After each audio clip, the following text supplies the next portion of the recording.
Bismillahirrahmanirrahim. Assalamualaikum warahmatullahi wabarakatuh. Alhamdulillahirabbil alamin. Allahumma sholli ala sayidina Muhammad wa ala ali sayidina Muhammad. Ikhwan dan akhwat yang dirahmati Allah Subhanahu wa taala, bagaimana kabarnya di waktu sahur ini? Semoga kabar Anda dalam keadaan sehat walafiat dan selalu dalam lindungan Allah Subhanahu wa taala. Ikhwan dan akhwat, sekali lagi kami mengucapkan selamat menunaikan ibadah puasa Ramadan 1446 Hijriah, dan tentunya kami mengucapkan selamat menikmati momen sahur yang penuh berkah. Pada edisi kali ini kita akan berbincang dengan sosok yang sangat kita hormati, seorang ulama dan pendidik yang telah banyak memberikan kontribusinya dalam dunia pendidikan Al-Quran dan dakwah Islam, yaitu Kiai Haji Mahbub Sholeh Zarkasi. Beliau adalah pendiri lembaga pembelajaran Qiraatil Quran atau LPQQ dan dikenal sebagai pengasuh yang memiliki dedikasi tinggi dalam mengajarkan umat Islam untuk membaca Al-Quran dengan benar dan penuh makna. Pada pagi hari ini di waktu sahur, beliau akan berbagi cerita dan pemikirannya tentang pentingnya menjaga kualitas ibadah dan semangat di bulan Ramadan. Langsung saja ikhwan dan akhwat, kita sapa beliau, Kiai Haji Mahbub Sholeh Zarkasi. Assalamualaikum warahmatullahi wabarakatuh Pak Kiai. Waalaikumsalam warahmatullahi wabarakatuh. Sehat Pak Kiai? Alhamdulillah, ahlan wa sahlan, terima kasih. Siap Pak Kiai, alhamdulillah. Hari ini kita berada di kediaman beliau yang insya Allah cukup nyaman, berkah, karena ini menjadi poskonya lembaga pembelajaran Qiraatil Quran ya Pak Kiai ya? Betul, betul. Alhamdulillah. Di desa Wanakerta, Sukamerta, Karawang, Jawa Barat. Kecamatan Rawamerta, Kabupaten Karawang. Nah, itu dia, di Jawa Barat. Jawa Barat. Masya Allah. Baik, kita sedikit ngobrol sama Pak Kiai, ikhwan akhwat. Mungkin pendengar ingin tahu ya, apa sih itu LPQQ atau Lembaga Pembelajaran Qiraatil Quran? Ini Pak Kiai yang mendirikan, tahun berapa? Kemudian apa dasarnya Pak Kiai mendirikan organisasi atau komunitas ini? Fadhol Pak Kiai. Baik, terima kasih. Assalamualaikum warahmatullahi wabarakatuh. Bismillahirrahmanirrahim. Alhamdulillahirabbil alamin, wassalatu wassalamu ala asyrofil mursalin wa ala alihi wa ashabihi ajma'in. Amma ba'du. Para pendengar sekalian yang dirahmati Allah Subhanahu wa taala, alhamdulillah di bulan Ramadan ini kita bisa berjumpa. Kemudian ada beberapa hal yang saya sangat bersyukur, bertemu dengan Rasil yang sangat luar biasa mensyiarkan dakwah Islam. Yang pertama, saya ingin menyampaikan rasa syukur. Adapun tentang pendirian LPQQ Indonesia di usia saya yang sekarang ini 56 tahun, ternyata sebelum saya panjang lebar kemana-mana, kesimpulannya adalah apa yang disampaikan oleh almarhum orang tua.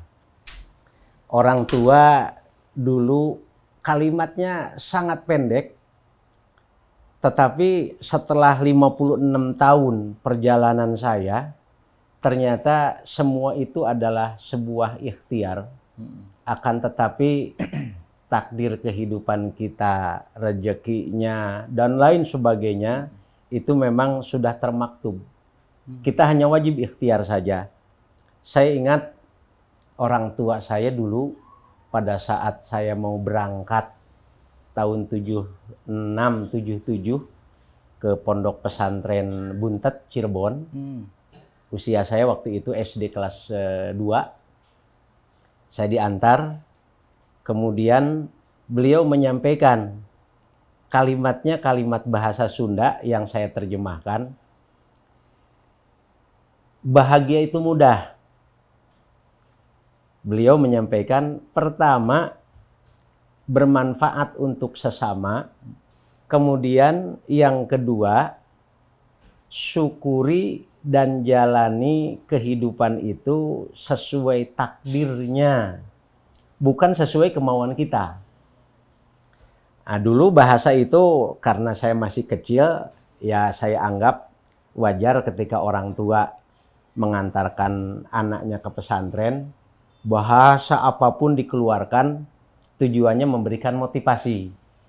Dan saat itu saya tidak merasa itu adalah sebuah petuah dan lain sebagainya, masih kecil. Dan baru terasa setelah perjalanan selesai dari pondok pesantren Buntet di Al-Maghfurlah Kiai Haji Jawahir, Buntet pesantren, Masya Allah, beliau mengajarkan Al-Quran yang luar biasa. Kemudian saya dipindahkan ke pondok pesantren Al-Asy'ari di Simpang, Purwakarta. Nah selanjutnya, karena mungkin nggak tahu nakal atau bagaimana, saya ditarik lagi. Karena dulu alhamdulillah orang tua ada pesantren Al-Islah. Tahun 80 saya diantar ke pondok pesantren Nurul Huda, Cimanggis, Kelapa II, Bogor. Oh, lah Cimanggis. Al-Maghfurlah Kiai Haji Muhammad Tayalisi Rosyad. Beliau itu jarang berbicara, tapi mengajarkan hal-hal yang sifatnya praktek. Beliau jarang memberikan ceramah-ceramah tausiah, jarang. Nah setelah itu bahkan saya dibawa ke Ponorogo, ke Pondok Modern Gontor. Oh, itu bukan oleh orang tua, tapi oleh kiai saya dari Bogor, Cimanggis. Cimanggis. Nah kemudian Berapa lama di Gontor? tahun 80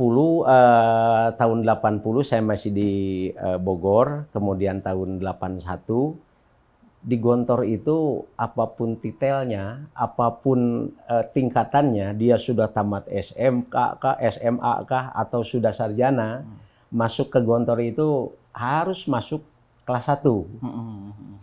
Nah saat itu saya sudah sanawiyah kelas 1, sudah selesai. Nah ketika ikut pendaftaran, alhamdulillah di tahun 82 begitu masuk, saya alhamdulillah bisa ikut ujian dan masuk kelas 2. Gemblengan-gemblengan dari para sesepuh pimpinan pondok pesantren Gontor ini yang paling menarik disiplinnya. Mungkin karakter disiplin itulah yang melekat ke diri saya, sehingga setelah selesai KMI tahun 87 saya selesai. Kemudian orang tua ada rencana agar saya tidak melanjutkan di Gontor, sementara saya diwajibkan mengajar.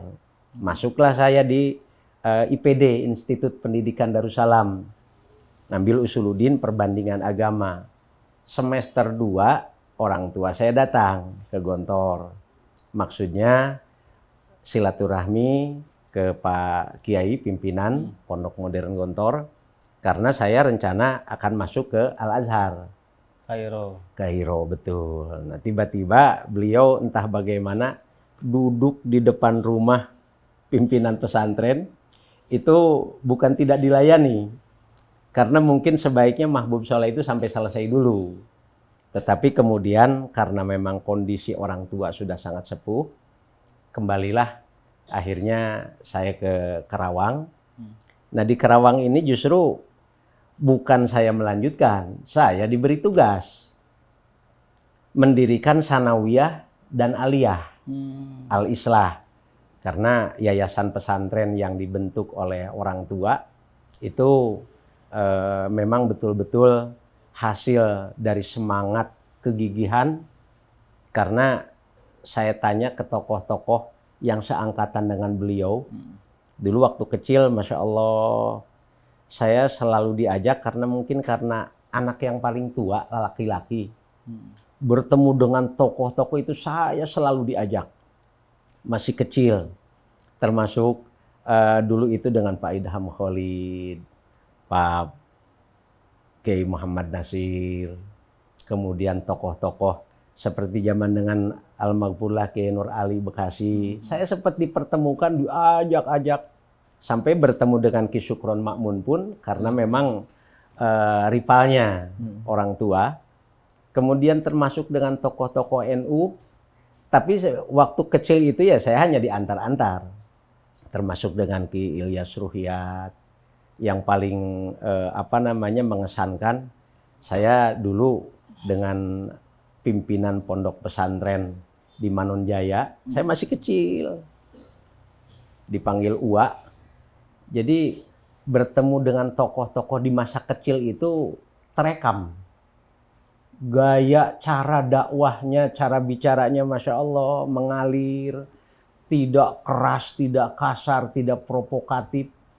Termasuk mungkin seusia saya, dulu waktu masih kecil, saya juga diajak silaturahmi ke Amas Sempur, Purwakarta. Saya menyaksikan betul bagaimana posturnya, cara bicaranya masih teringat. Karena memang merekam merekam pada saat waktu kecil itu selalu terngiang. Nah, kemudian inilah menjadi histori mengapa kemudian LPKK berdiri. Tahun 88-89 saya ditugaskan oleh orang tua mendirikan Sanawiyah Aliyah Al-Islah. Nah, ini pelajarnya itu kebanyakan mereka yang tidak masuk di SMP negeri karena mungkin nakal atau apa. Itu masuk ke Sanawiyah. Ternyata mereka nggak bisa baca Quran. Kemudian juga ada yang masuk dari tamatan SMP, itu masuk ke Aliyah, Madrasah Aliyah. Kebetulan saya pendirinya, saya kepala sekolahnya, juga saya jadi terharu bersyukur. Dulu itu mencari gurunya, mencari honor untuk guru, termasuk istilahnya mengajak murid. Itu betul-betul terasa perjuangan pada saat itu. Sehingga anak SD yang masuk ke Sanawiyah gak bisa baca Quran. Yang tamatan SMP masuk ke Aliyah juga gak bisa baca Quran. Sementara di Madrasah Sanawiyah dan Aliyah itu ada pelajaran bahasa Arab, ada pelajaran Quran hadis. Bagaimana bisa mengajarkan kepada mereka yang baca Al-Quran aja gak iso. Nah, singkat cerita, dari situlah tahun 88-89 saya mengajarkan kepada anak-anak yang belum bisa membaca Al-Quran itu, nanti ente habis maghrib datang ke rumah, belajar. 1 kali, 2 kali, itu masih bisa, masih mau. Tetapi ketika 3 kali, 4 kali, alasannya ada aja. Aduh, kebetulan maghrib ini Pak Ustadz saya nggak bisa ngaji karena saya disuruh orang tua. Alasannya dan lain sebagainya. Nah, dari situ timbullah ide. Ini kalau ngajarin anak-anak yang jumlahnya banyak satu persatu, maka tentunya di samping menyita waktu, juga namanya siswa yang tidak di pesantren, itu mereka lebih banyak di luar sekolah, di luar madrasah. Maka lingkungannya pun yang mencetak mereka adalah lingkungan masyarakat dan orang tua. Kita hanya jam 7 sampai jam 12 saja. Saya ajari dengan sistem klasikal. Seperti itu. Nah, dengan sistem klasikal ini diajari abatasa, ternyata seminggu kelar bisa baca Quran. Sejarah itulah yang kemudian pada saat sekarang mayoritas muslim 65% gak bisa baca Quran, saya bawa misi pengalaman dulu. Sehingga dibuatkanlah satu metode pembelajaran klasikal yang saat ini Masya Allah saya bersyukur metode yang diusung oleh LPKK ini sangat diterima di masyarakat karena pembelajarannya sangat enjoy, tidak memberikan tekanan, justru mereka mau mengaji pun kita syukuri, kita fasilitasi. Kita lanjutkan apa yang tadi saya sampaikan karena pertanyaannya bagaimana LPKK berdiri. Iya. setelah saya merasa metode pembelajaran secara klasikal kepada anak-anak yang belum bisa membaca, yang nakalnya minta ampun. Saya paksa dalam satu kelas pakai papan tulis, saya ajak teriak-teriak, abatasa. Yang awalnya malu-malu, ternyata gengsinya hilang. 1 minggu bisa membaca Al-Quran itu luar biasa menurut saya. Padahal mereka itu bukan berarti di rumahnya jauh dengan masjid, musola, ada. Cuman mereka memang ya karena pergaulan nggak ngaji. Setelah dewasa, maka malunya lebih tinggi. Kalau anak masih kecil mah nggak bisa baca Quran, hal biasa. Tapi karena sudah dewasa nggak bisa baca Quran, mau belajar malu, menghilangkan malu dan gengsinya ini yang lebih sulit daripada mengajarkannya. Nah, sehingga dengan adanya metodologi klasikal ini, catatan yang menjadi dasar kemudian mengapa LPKIK berdiri. Itu pertama. Kemudian yang kedua, saya mendengar pernyataan Menteri Agama tahun 2020 di MTQ Nasional Sumatera Barat. Menteri Agama ini menyatakan 62% masyarakat Muslim belum bisa membaca Al-Quran. Nah, dari sini saya merasa tidak menerima. Tidak menerima itu dalam arti kata masa iya? Karena 92 saya kemudian ke Cirebon. Di Cirebon ini diberikan tugas oleh Almarhumlah Kiai Haji Abdullah Abbas, Buntet Pesantren, untuk melakukan satu kegiatan di bawah organisasi Badan Komunikasi Pemuda Remaja Masjid BKPRMI. Nah, BKPRMI ini membentuk satu badan yang namanya LPPTKA, Lembaga Pembinaan dan Pengembangan TK Al-Quran. Saya ditunjuk untuk menjadi direktur di Kabupaten Cirebon, tetapi mewilayahi 4 wilayah, Indramayu, Majalengka, Kuningan. Nah, dari situ kita lakukan kegiatan-kegiatan sampai terbentuk, saya masih ingat, 478 desa se-Kabupaten Cirebon pada saat itu TKA berdiri. Sampai padatnya saya kegiatan pagi, siang, malam. Pak, ini peresmian. Ada yang peresmian sambil rajaban, muludan, ada yang juga sambil acara khitanan. Jadi suara itu sampai serak karena meresmikan. Nah, tetapi kemudian di tahun 2020 menyatakan bahwa 62% belum bisa baca Al-Quran. Saya merasa tidak menerima. TKA, TPA berdiri di mana-mana, semarak. Bukan hanya di Jawa, di luar pun, apalagi Kementerian Agama ini mendorong sampai kemudian yang dulu di bawah LPPTKA atau Badko, dulu Masya Allah Badko Cirebon, Jawa Barat ini oleh guru kita Kiai Haji Aksin Saho, seorang tokoh hafidh nasional, internasional. Beliau sangat memotivasi gerakan TKA TPA, semarak di mana-mana.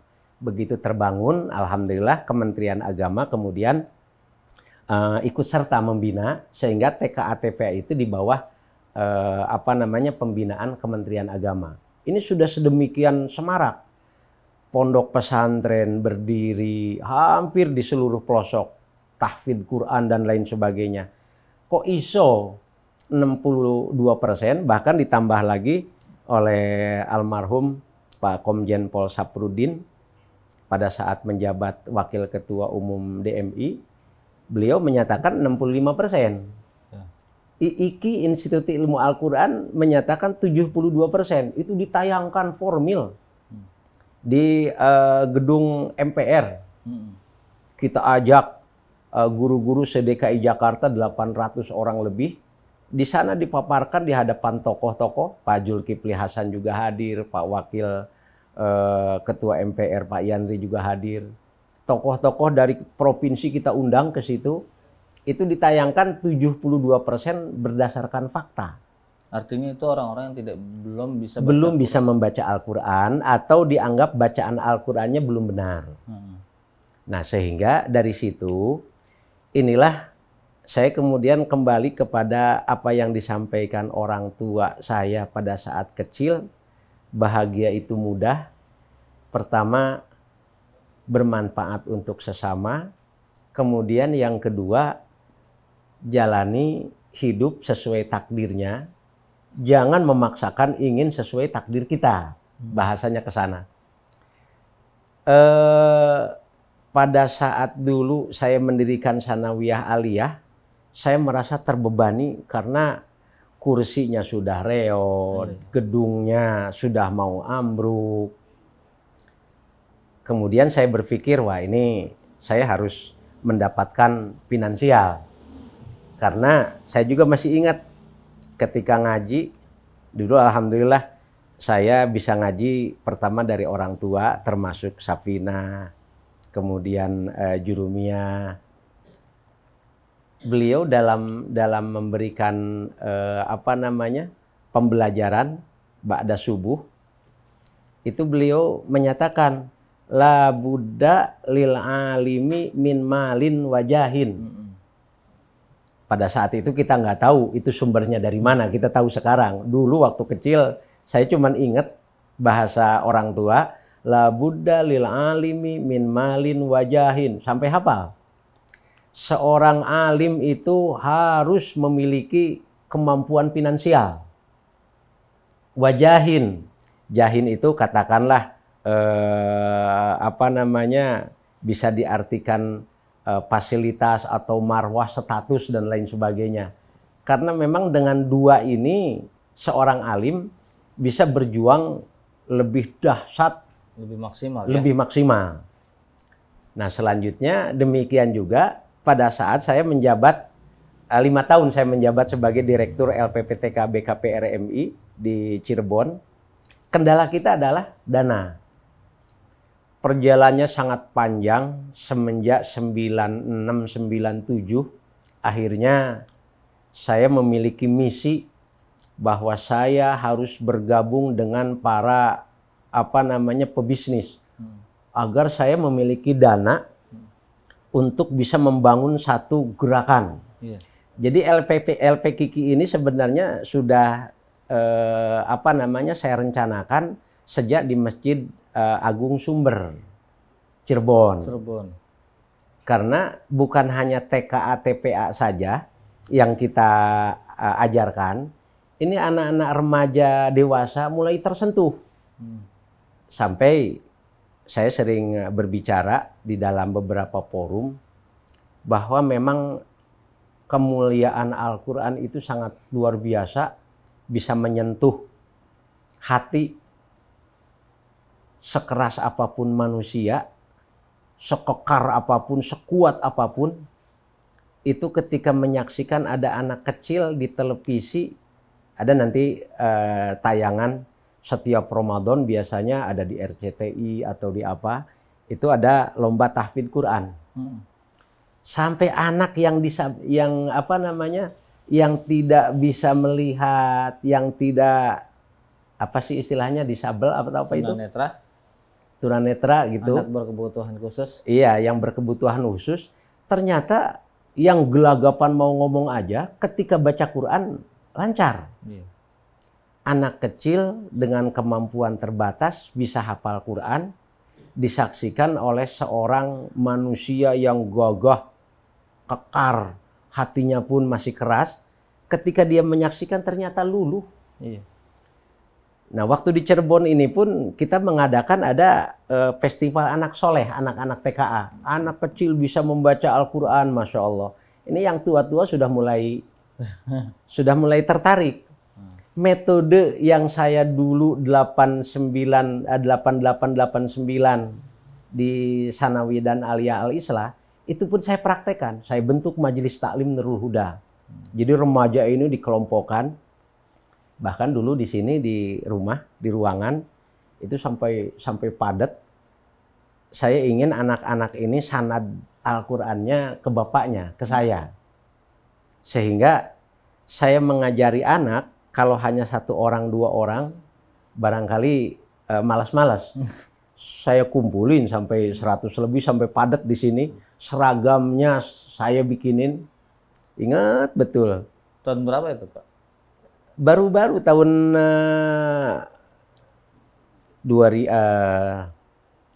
2000-an kalau nggak salah. Anak-anak masih pada ini. Sampai saya masih ingat aja, supaya anak semarak, itu saya belikan pakaian seragam. Iya. Sampai saya jual TV. Masya Allah. Tujuannya yang penting anak saya bisa baca Quran. Alhamdulillah. Ada anak yang 1 sampai hafal, ada yang 1 juz. Anak yang kedua ada yang 2 juz. Artinya saya sudah merasa, oh ini bacaannya sudah betul. Maka pengajian di rumah ini hanya berjalan sekitar ya hanya 6 bulan barangkali. Nah, kembali ke tadi, setelah semua terkendala karena faktor uang, akhirnya saya bergabung dengan orang-orang yang menyatakan pebisnis. Sampai akhirnya ya begitulah cara Allah menggembleng atau mencetak karakter. Saya kalau tidak memiliki masa lalu yang luar biasa, ditempa kesabaran, ditempa kekuatan, ditempa, saya tidak mungkin bisa membangun satu gerakan seperti ini. Ternyata perjalanan pahit saya selama berbisnis, karena tadinya saya harus dapat uang sekian, sampai datanglah satu investor. Ini Pak Haji putra daerah, kami akan berinvestasi nggak kecil-kecil, 950 miliar. Masya Allah. Lah kita mau, saya bilang ini proyeknya hanya 250. Oh kami biasanya 1 paket, mintanya 1 T. Dia bilang 950. Pikiran saya dapat 10% aja. Saya bukan ahli di bidang itu, wong kuliah perbandingan usuluddin perbandingan agama, tapi insinyur-insinyur pada berkumpul, bergabung. Nah akhirnya dari situ saya sudah terobsesi, jadi ini saya bikin gerakan. Alpekin. Betul. Nah ternyata bukannya dapat uang, Tapi babak belur. Babak belur betul. Pada saat itu ya apa istilahnya, begitulah cara Allah. Kalau saya tidak diberikan teguran dengan caranya Allah, barangkali saya masih enjoy terus mengejar karena pengen duit miliaran. Sampai dari tanah saja, proyek itu saya dapat 32 miliaran. Kata investor ini, pada saat mau dicairkan harus ada provisi. Waduh, saya bilang. Tapi ya begitulah mereka, pandainya. Saya yang polos. Akhirnya kita rekan-rekan bergabung, udah Pak Haji biar nanti kami patungan. Begitu provisinya dibayar, kabur. Provisi itu menurut ilmu perbankan ada sekian persen yang harus dibayarkan agar dana cair katanya. Oh. Setelah kita bayarkan, investornya kabur. Lah saya yang tanda tangan ketempuan kalau bahasa. Iya. Masya Allah. Dari situlah kemudian akhirnya saya kembali. Dan saya rasakan sekarang bergerak di LP Kiki itu ternyata tidak harus miliar, tidak harus juta. Saya punya ongkos untuk jalan saja, baik ke Jakarta mau kemana, itu ternyata cukup. Sampai pada saat deklarasi di Masjid Agung Syekh Kuro, saya masih ingat waktu itu, tahun 2021, Iya. begitu buku metode pembelajaran saya tulis, orang nggak percaya kalau buku itu saya tulis sendiri. Antum nanti bisa lihat komputernya, komputer jadul tahun 2013.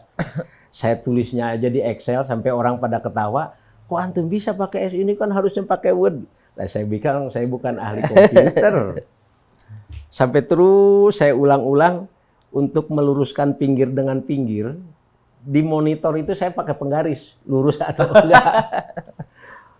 Setelah terjadi, itu Masya Allah, saya sempat bertemu dengan seorang hafid sepuh di Kerawang, Almarhumlah Kiai Haji Muhtadi, dari Manggung Jaya. Saya bertemu beliau karena kebetulan anak saya pesantren di situ. Kemudian meminta restu bahwa saya sudah terpuruk di bidang bisnis, tapi saya sampaikan, saya masuk ke bisnis ini tujuannya biar punya modal untuk melakukan satu kegiatan dakwah. Tapi kata beliau, ya sudah, kullun muyassarun lima khuliqalah, kata beliau. Ya memang mungkin takdirnya bukan harus dari situ, tapi pasti ada manfaatnya. Saya izin ke beliau, kemudian saya namai buku tersebut Metode Islah. Islah ini mengambil bahasa dari Yayasan Pondok Pesantren Al-Islah yang dibangun oleh orang tua. Metode ini akhirnya saya cetak, saya print, saya antar ke tokoh-tokoh, termasuk ke adik saya sendiri, kebetulan hafidhoh. Saya antarkan, termasuk tokoh-tokoh di Kerawang juga. Nah, PDF-nya saya share ke rekan-rekan di UIN di seluruh Nusantara. Tanggapannya alhamdulillah sangat luar biasa, bagus. Akhirnya ketika buku ini mau dicetak, memang nama LP Kiki itu sudah saya gaungkan. Tiba-tiba saya diajak silaturahmi ke Ketua MUI. Kala itu siapa, Pak? Bagaimana? Kala itu Ketua MUI ini siapa? Pak Kiai Haji Tajuddin. Tajud. Sekarang pun beliau masih. Saya bertemu dengan beliau, Pak Kiai ini begini A, B, C, D, E, F, G, H, bahwa mayoritas 65%. Sampai anak-anak BEM di salah satu perguruan universitas di Kerawang, itu saya bangun komunikasi. Kemudian saya sampaikan, Pak Ketua MUI, beliau kan juga dosen di universitas itu. Ini mahasiswanya, kata mantan ketua BEM, 81% gak iso maca Quran.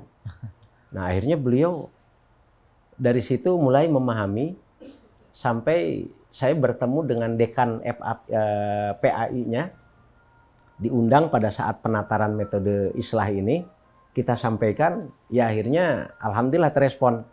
Nah, sehingga tiba-tiba ketua LPTQ Kabupaten Kerawang, pada saat itu Sekda, saya lagi di MUI, datanglah stafnya.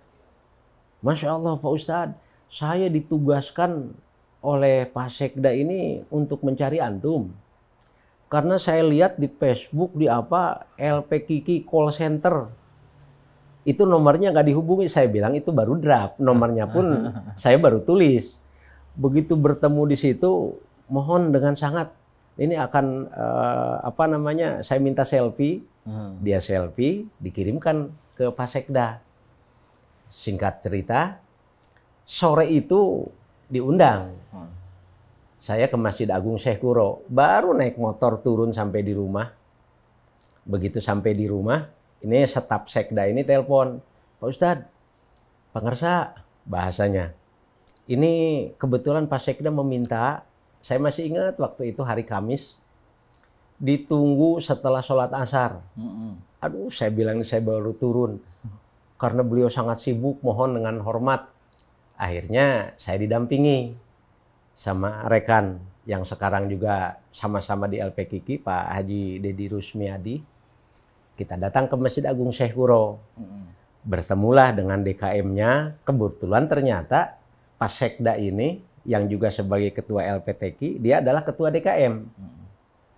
Kita sampaikan visi, misi, dan lain sebagainya. Ternyata direspon dengan baik. Beliau langsung menyatakan, oke, LPKK awalnya mau di Masjid Al-Jihad. Bahkan kita dengan ketua MUI mau berkantor di lantai 2. Kata Pak Sekda, di lantai 2 MUI itu perlu dirompasi dan lain sebagainya. Di situ pun ada Islamic Center. Yang lebih tepat di sini. di Masjid Agung Syekh Kuro. Akhirnya diberikanlah ruangan sangat luar biasa besar di lantai 2, sampai ini mau dijadikan berapa sekat. Beliau panggil langsung orang-orangnya, Pak Ustadz ini berapa sekat? Saya bilang 3 sekat aja. Ruang pertama buat DPP LP Kiki, ruang kedua untuk Yayasan LP Kiki, kemudian ruang ketiga untuk LP Kiki Kabupaten Karawang. Clear, deklarasikan tanggal 19 Desember. Saya merasa itu adalah hadiah ulang tahun saya yang ke-54 berarti. Tepat betul dideklarasikan di Masjid Agung Syekh Kuro. Saya mengajak rekan-rekan Unsika, kemudian ada juga dari alumni Pondok Pesantren Manonjaya, Hamidah. Itu alumninya Masya Allah ikut bergabung mendeklarasikan dari kalangan santri. Setelah dideklarasikan ini, dicetaklah buku Islah pertama kali dicetak oleh Pemda Kabupaten Karawang. Pertama kali dicetak. Nah setelah itu, karena jangankan untuk nyetak buku, saya untuk jalan ke Karawang aja kadang-kadang tengok kanan tengok kiri ini bensin dari mana gitu. Akhirnya saya print. Selanjutnya ada anak-anak remaja di Wanaraya. Jadi mereka itu kalangan LSM, bertato semuanya, datang ke rumah. Ingin belajar ngaji. Taunya dari mana? Dari Karawang, Karawang Barat.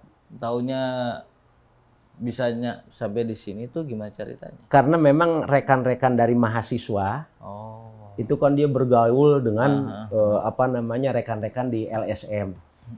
Nah ternyata di sana itu memang itu anak-anak muda itu tokoh. Nah selanjutnya ditentukanlah di Masjid At-Taubah kalau nggak salah. Bukunya itu sampai saya print. Printer itu sampai Masya Allah saya ngeprint buku itu untuk bikin 50 buku aja. 2 hari 2 malam itu nggak cukup. Tapi indahnya ngeprint buku itu kemudian bisa mengajarkan. Karena saya punya prinsip kegagalan dalam berbisnis padahal bisnis itu tujuannya untuk dakwah. Ternyata Allah menentukan lain. Tanpa memiliki jutaan pun ketika mau berdakwah itu bisa dilakukan. Buktinya bisa di-print, bisa diajarkan. Nikmat dan indahnya itu Masya Allah luar biasa. Melihat animo masyarakat yang ternyata memang sangat tertarik. Akhirnya saya mencoba melakukan komunikasi dengan rekan-rekan, dengan tokoh-tokoh. Di antaranya ada, sampai saya sendiri bingung. Saya masih ingat 2022 kalau nggak salah. Ingat itu bulan Agustus. Tiba-tiba ada testimoni Ustadz Abdus Somad. Beliau pada saat itu lagi naik daun. Lagi naik daun. Dikirimkan ke saya. Mari mengaji bersama LP Kiki dengan metode Islah. Bersama guru kita. Ada di YouTube itu. Dari Ustadz Abdus Somad. Dari situ akhirnya saya kebakaran jenggot. Kebakaran jenggot itu karena ada testimoni dari beliau. Akhirnya terbangunlah komunitas dengan rekan-rekan dosen-dosen di UIN. Sampai pada saat itu rekan-rekan di 27 provinsi menyatakan Bismillah bergabung. Kita bergabung sama-sama. Nah sehingga dari situ akhirnya saya coba datanglah ke Masjid Istiqlal. Alhamdulillah Masya Allah sangat luar biasa bertemu juga dengan ketua bidang peribadatan di Masjid Istiqlal Pak Kiai Haji Bukhari Sail At-Tahiri. Diskusi dengan beliau. Pada saat itu buku Islah edisi Masjid Agung Syekh Kuro. Gambarnya pun memang gambar anak-anak santri. Pada saat saya bawa ke Istiqlal, saya sampaikan bahwa Istiqlal diharapkan menjadi ikon gerakan nasional pengentasan buta aksara Al-Quran. Fakta-faktanya kita sampaikan, beliau sangat merespon. Pada saat itu saya belum bertemu dengan imam besar, baru dengan Ki Bohori Sail. Nah akhirnya didukung sehingga dicetaklah buku Islah edisi kedua versi Istiqlal. Dideklarasikan 1 tahun setelah di Kerawang. Kalau di Kerawang tanggal 19 Desember 2022. Di Istiqlal itu tanggal 11 Desember. Persis 1 tahun. Nah cuman sebelum deklarasi, saya sempat diundang oleh Dr. Abdul Somad Lampung, bukan Dr. Ustadz Abdul Somad. Beliau mengadakan saresehan ulama dan akademisi. Saya diundang ke sana, kemudian diskusi-diskusi dengan para tokoh. Ya alhamdulillah, termasuk dengan Darul Quran, dengan Kiai Haji Jamil, saya juga bertemu dengan beliau, siap nanti untuk para mualimnya, nanti sanad dan lain sebagainya kita kolaborasi. Alhamdulillah kita bersyukur dilakukanlah deklarasi di Masjid Istiqlal pada tanggal 11 Desember. Yang saya masih terkesan, ini rumah ini Masya Allah jadi saksi. Yang hadir pada saat itu dari Lampung, Banten, DKI, dan Jawa Barat di ruang Al-Fatah itu karena memang kapasitas terbatas, hanya 300 orang, panitia sih dibentuk. Tetapi ternyata tidak menghasilkan dukungan dana. Hanya mendapatkan 1 juta dari Ustadz Holpan, masih ingat, sebagai ketua panitia.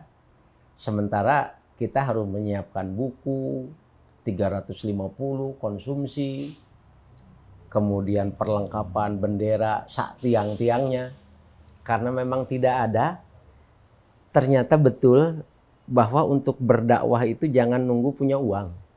Tapi yakini yang kita perjuangkan adalah Al-Quran, maka kemuliaan, syafaat, keberkahan dari Al-Quran itu akan muncul ketika keyakinan kita memang kita berkhidmat untuk Al-Quran.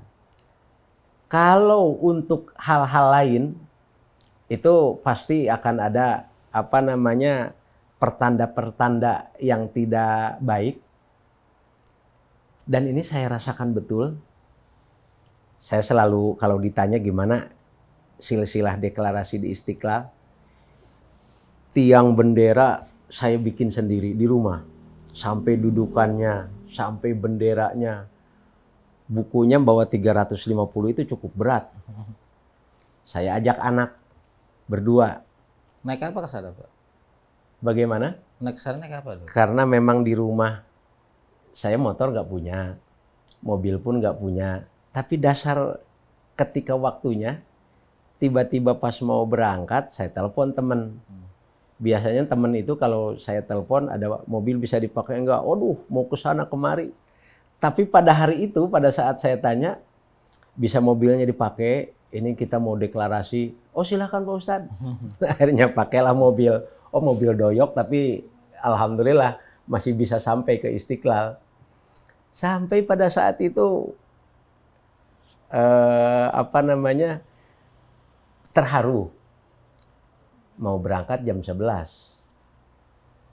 Tiba-tiba saya tanya ke istri, punya uang nggak? Ini di rumah kan saya cuman, antum tahu sendiri. Saya cuman jualan galon doang, galon paling berapa? 5.000. Usaha sehari-hari memang berharap dari situ aja. Mau berangkat ke Istiqlal, nggak punya uang sama sekali. Tapi begitu memang cara Allah ketika memberikan inayah. Tiba-tiba Kiai Haji Heri dari Tangsel. Pak Ketum, di mana posisi? Aduh, ini saya masih di rumah, saya bilang. Kenapa belum berangkat? Saya diem. Dia langsung ngerti. Saya cerita, transferlah 10 juta sama beliau. Padahal saya belum ketemu tuh sama beliau, baru komunikasi via telepon aja. Singkat cerita berangkat, Masya Allah sukses, dapat menyentuh banyak tokoh bahwa memang gerakan ini diperlukan. Ini acara kemarin? 2023. Deklarasi pertama. Nah selanjutnya untuk bergerak kemana-mana ini saya kembali kepada prinsip memang betul la budda lil alimi min malin wajahin, yang saya dengar waktu saya masih kecil dari orang tua, harus punya duit, harus punya. Tapi keyakinan saya, dan itu terjadi setelah Ustadz Abdus Somad membuat testimoni menyebar di mana-mana, tahu-tahu ada datang dari percetakan. Mungkin pikiran dia ini pasti akan menjadi konsumsi masyarakat, karena dari gerakan ini ada dua dampak yang diapresiasi oleh tokoh, oleh para tokoh. Pertama, gerakan LPKK ini membuat para guru ngaji lebih berani mengajak secara terbuka. Bisa dilihat di YouTube, sampai ngajarin pakai speaker, diajak teriak-teriak. Nah kemudian dampak yang kedua, ibu-ibu, remaja, dewasa atau kakek-kakek yang tadinya malu-malu belajar ngaji, karena sistem pembelajaran kita adalah klasikal, kemudian kita kasih motivasi bahwa membaca adalah keterampilan yang dilatih suaranya, maka itu diajak teriak-teriak. Suaranya diajak teriak-teriak, sehingga semakin kencang suaranya, malu dan gengsinya itu hilang. Makin cepat nyangkut ya Pak Kiai. Betul. Nah dari dua dampak ini yang memang Masya Allah kami membentuk istilahnya KBMA, bukan Rumah Quran, bukan Majelis Ta'lim Quran, tapi LPKK ini mengistilahkan KBMA, Kelompok Belajar Membaca Quran. Karena saya pernah datang ke satu komunitas, anak-anak lagi pada kumpul, kalau istilah kata Sunda, dak hedak ngaji dak gitu. Kalau bahasa Sunda, artinya ayo kita ngaji. Saya bilang ngajinya di musola, di majelis taklim. Itu tanggapan mereka, diajak ke majelis taklim atau ke rumah Quran umpamanya, yang ada di pikiran dia itu ini pasti duduk sila, dengerin tausiah, kemudian apa namanya istilahnya menjenuhkan. Iya. Kemudian saya ganti istilah itu dengan KBMA, Kelompok Belajar Membaca Al-Quran. Di mana ngajinya Pak Ustadz? KBMA, Kelompok Belajar Membaca Al-Quran. Sampai dulu di lantai atas itu, ini sekitar rumah sini, di daftar ada yang usia 40, ada yang usia 50. Karena memang kita nggak ada tempat ngaji, yang ada hanya ukuran 4x3. Itu pun istilahnya ada yang lain-lain, masuklah 17 orang. Dengan istilah KBMA itu tertarik. Nah sehingga kembali ke tadi, bahwa uang itu bukan segala-galanya. Tiba-tiba datang percetakan. Datang ke rumah, ke sini saya tanya, antum kenal dari mana? Saya memang dari pertama mendengar dari YouTube. Ada Ustadz Abdus Somad melakukan testimoni. Nah kemudian yang kedua, memang Facebook sudah ada. LPKK Indonesia. Nah terus di buku itu memang ada tertulis nomor kontak Pusdiklat. Pusdiklat ini kan Yayasan Syekh Kuro. Diresmikan oleh Pak Dirjen Binmas Islam, diwakili pada saat itu oleh Pak Direktur Penais. Diresmikan sebagai Pusdiklatnya LPKK, Yayasan Syekh Kuro ini, adanya di Kerawang. Padahal kantornya ya memang di sini-sini juga. Modalnya apa? Komputer doang, komputer jadul. Kembali, terus bisa tahu alamat saya? Ya alhamdulillah katanya saya bertemu dengan para pengurus. Karena pada saat itu LPKIKI yang terbentuk di 27 provinsi, kami fokuskan di Jawa Barat, DKI, dan Banten. Karena yang saya bangun dan berprinsip, saya bukan membangun organisasi besar. Yang saya harapkan dampak manfaatnya ini. Sehingga saya batasi hanya Jawa Barat, DKI, dan Banten. Ternyata mungkin tahu alamat saya dari rekan yang pernah ikut penataran. Datang ke sini. Saya masih ingat itu bawa 2 lembar perjanjian. Di lembar perjanjian itu saya pihak pertama, kemudian percetakan pihak kedua. Di dalam ketentuannya dia sebagai penerbit, dia sebagai pencetak, dia sebagai penentu harga. Nah, kemudian saya berpikir dan saya jawab, Bapak salah datang ke saya. Loh, kok salah? Kan antum penulisnya betul, tapi buku ini nggak dijual. Kok bisa nggak dijual? Kami berprinsip bahwa peserta KBMA itu tidak boleh dipungut biaya. Karena fakta adanya pungutan biaya walaupun cuma 20.000, 25.000 itu jadi alasan penolakan untuk diajar ngaji. Ayo ngaji. Ayo biayana tuh 20.000, lebih baik gak ngaji.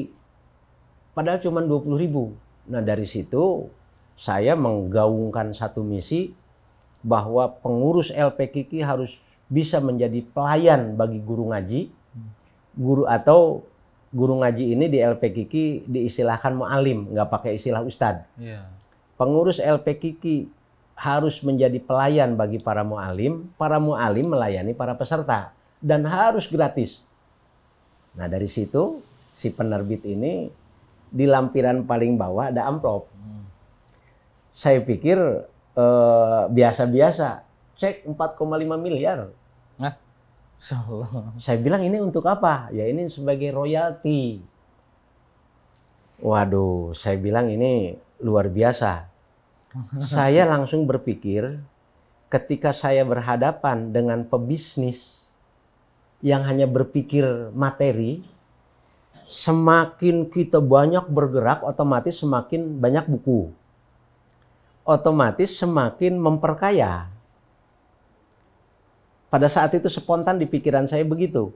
Apalagi dia yang akan menentukan harga. Otomatis semakin kita banyak bergerak, semakin butuh banyak buku, bukunya dia yang cetak, maka kita ini jadi objek. Saya tolak mentah-mentah. Saya bilang bukan saya tidak butuh dana, tetapi ini konsepnya salah. Kecuali antum mau bergerak bersama-sama, tanpa harus ada iming-iming, ada royalti seperti ini nanti kita gerakan ini akan tumpul. Tapi bahasa dia, buku ini harus ada penerbitnya, harus ada ISBN, ngurusin ISBN itu lama loh katanya. Saya bilang, ya wallahualam lah, dasar harus begitu. Saya mengantar surat ke Menhan, pada saat itu Pak Prabowo masih jadi Menhan, saya direferensi oleh rekan di pusat. Pulang dari Kementerian Pertahanan, saya coba mampir, tanya-tanya dulu, ini kalau mau ISBN kemana? Saya buka di YouTube, sama anak dikasih tahu di perpustakaan, perpustakaannya di mana gitu. Kan katanya perpustakaan ada 2, perpustakaan nasional. Saya milih yang di Matraman, kalau nggak salah. Saya datang ke situ, bawa buku yang sudah di print, kemudian bawa akte pendirian Yayasan Syekh Guro, datang ke situ, ini mau mendaftarkan. Oh Pak, ini harus online dan lain sebagainya. Saya bilang pengurus yayasan semua gaptek. Apabila antum berkenan membantu orang yang bisa membaca Al-Quran karena wasilah usaha kita, insya Allah kita sama-sama mendapatkan pahala yang terus mulia. Pulang sampai ke rumah jam 8 malam, Pak Ustadz, itu nomor ISBN-nya sudah jadi. Padahal kata orang percetakan minimal ngurusin itu online. online dan itu prosesnya harus punya website, harus apa. Kebetulan memang website sudah ada. Yang kata beliau minimal itu 2 minggu bisa kelar. Saya belum sampai ke rumah aja udah terbit. Itulah saya lebih merasa nyaman dan semangat. Organisasi LPKIKI ini saya sangat meyakini kalau sudah ada 100 orang yang bisa membaca Al-Quran, hasil dari perjuangan kita, maka dari situlah muncul keberkahan. Bukan karena kecerdasan ketua umum atau pengurus, bukan karena disupport dana dan lain sebagainya. Saya sampai masih ingat, selalu saya ulang-ulang. Saya audiensi dengan Pak Dirjen Binmas Islam yang sekarang Sekjen Kementerian Agama. Beliau menyatakan, Pak Ketum, ini kegiatan di Istiqlal 2 kali besar. Kemudian kegiatan-kegiatan lain, kok nggak minta anggaran ke kami? Padahal kami masih ada katanya 300 jutaan. Nggak tahu sumbernya apa, dari LPTKI atau dari mana. LPKIKI ini kenapa nggak meminta? Padahal saya dapat informasi LPKIKI ini setiap ada penataran tidak pernah memungut biaya kepada peserta. Dan itu saya tekankan kepada panitia. Karena yang saya rasakan, saya ini tinggal di kampung. Untuk bisa ke Masjid Istiqlal, minimal punya uang 300.000. Nah sekarang guru-guru ngaji yang dari Tasik, yang dari Pandeglang, yang dari Sukabumi, perjalanan mereka pun sama. Dan itu dari ongkos pribadi. Baru terjadi kemarin di Masjid Raya Bandung pada saat Rakernas, karena memang kondisi dan situasinya, akhirnya panitia menyarankan, yuk kita patungan, dimintalah 20 ribuan. Tapi itu baru pertama kali terjadi. Kegiatan-kegiatan LPKIKI di semua daerah, baik yang sifatnya nasional maupun di daerah, saya selalu menginstruksikan kepada rekan-rekan, jadilah pelayan para mu'alim, jangan pernah memungut biaya ketika ada kegiatan training atau pelatihan. Baik. Baik Pak Kiai, kita jadi dulu Pak Kiai. Baik. Ikhwan dan akhwat yang dirahmati Allah Subhanahu wa taala, tidak terasa Pak Kiai sudah 55 menit. Nggak terasa ya? Tidak terasa. Nanti kita akan bertanya lagi. Kalau tadi Pak Kiai itu menjelaskan tentang sejarah, kemudian tujuan program segala macam. Tapi ada pertanyaan yang memang nanti akan saya tanyakan ke beliau. Masih dalam program Sahur Bersama Tokoh bersama Kiai Haji Mahbub Soleh Zarkasi. Tetaplah bersama kami.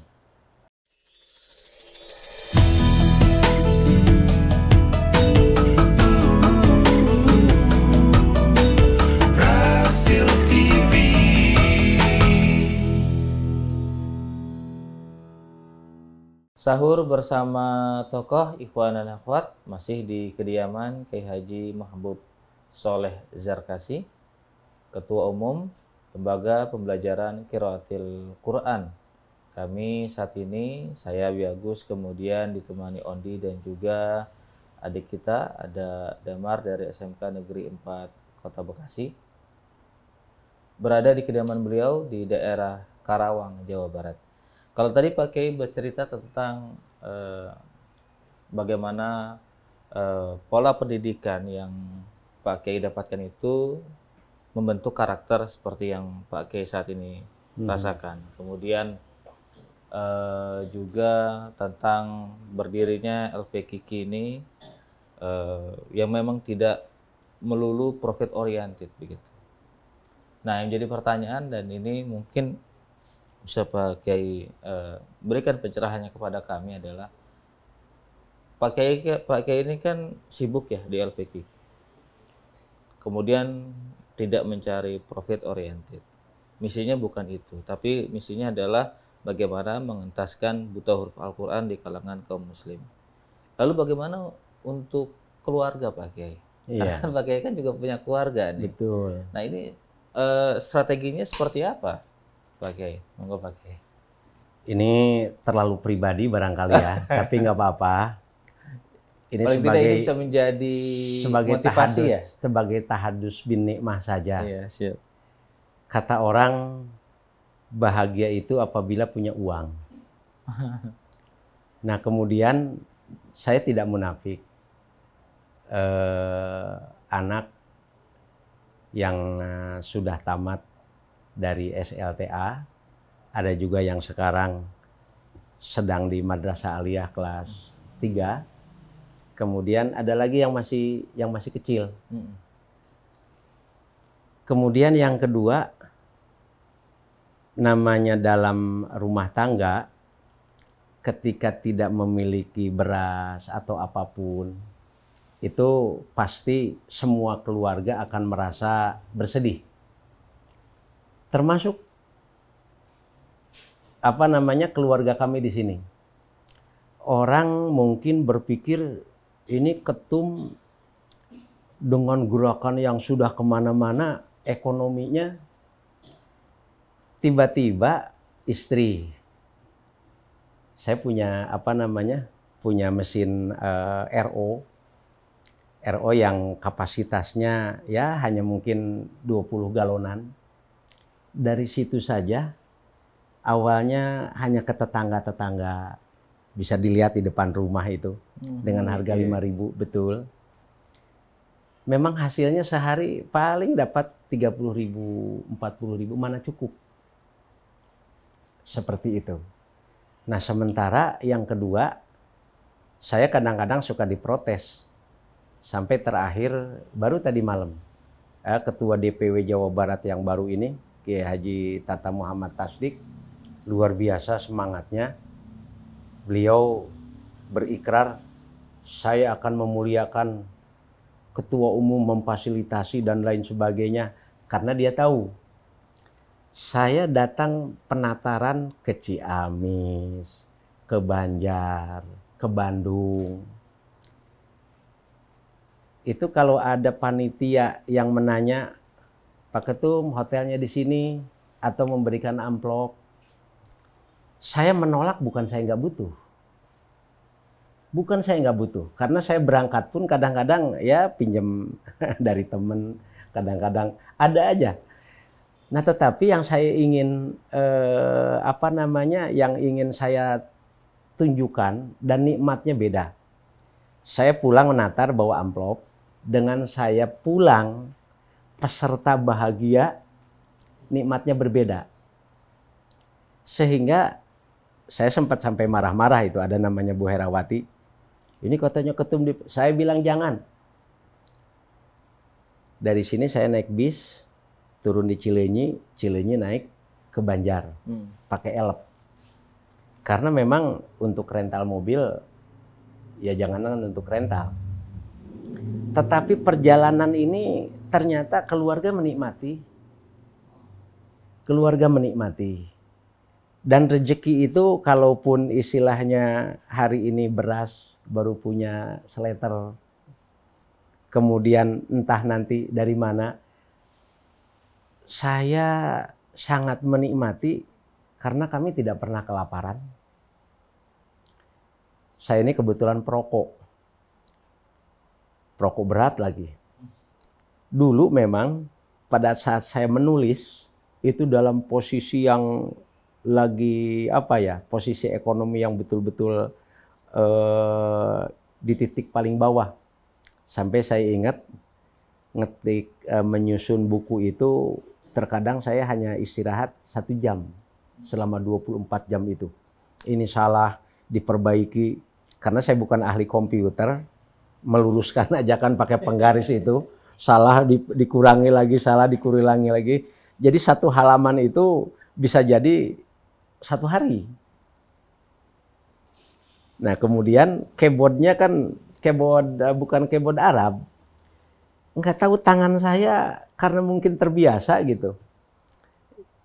Jadi keyboard itu mengalir aja.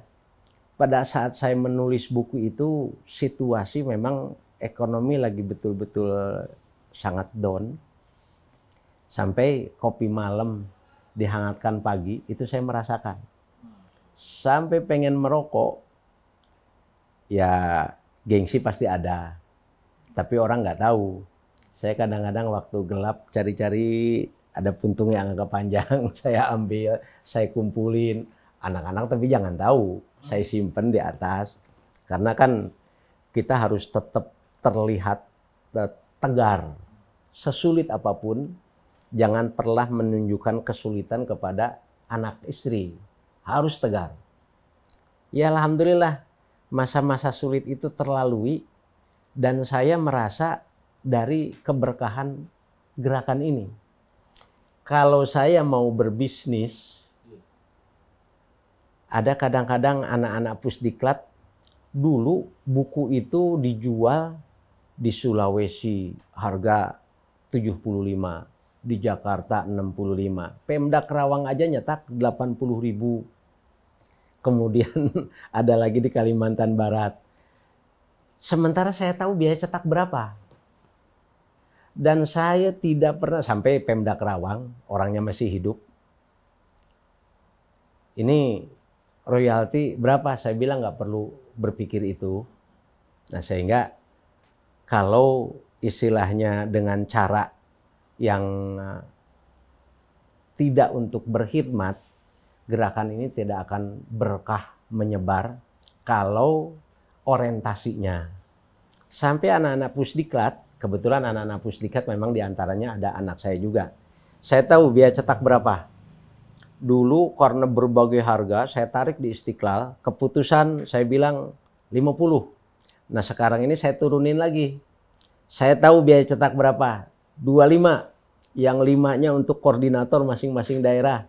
Sisa dari biaya cetak itu dijadikan buku karena KBMA di mana-mana ada yang minta 10, ada yang 20. Jadi tidak pernah mengambil lebihan secara jumlah rupiah. Ketika ada lebihan, jadikan buku lagi. Nah, kenyataannya sekarang kegiatan-kegiatan sampai terakhir kemarin di Masjid Raya Bandung, ini anak-anak Pusdiklat ini bukannya untung dari percetakan. Saya lihat saldo min itu sekitar digabung dari Atin, kemudian kegiatan di Bekasi, di Cianjur, kemudian di Tasik, bukannya dapat untung. Pusdiklat ini punya hutang ke percetakan sekitar 85 jutaan. Untungnya percetakannya ini bersabar, saya bilang. Gerakan ini Allah sedang memberikan ujian, serius enggak mau mengentaskan. Karena insya Allah tokoh-tokoh sudah semakin terbuka dan saya yakin betul-betul semua ada saatnya, tidak ada kesulitan yang abadi. Gerakan ini akan didukung karena saya menyaksikan sendiri. Kota Banjar kami akan dukung. Kabupaten Bandung 117 miliar untuk honor daerah guru ngaji. Nah sekarang gubernur yang baru ini, waduh Masya Allah luar biasa juga. Ya, jadi saya sangat optimis. Kesulitan dalam perjalanan hal biasa. Tetapi tidak pernah ada kesulitan yang selamanya atau abadi. Nah dari situlah kembali ke permasalahan istilahnya ekonomi pribadi. Kami enjoy saja.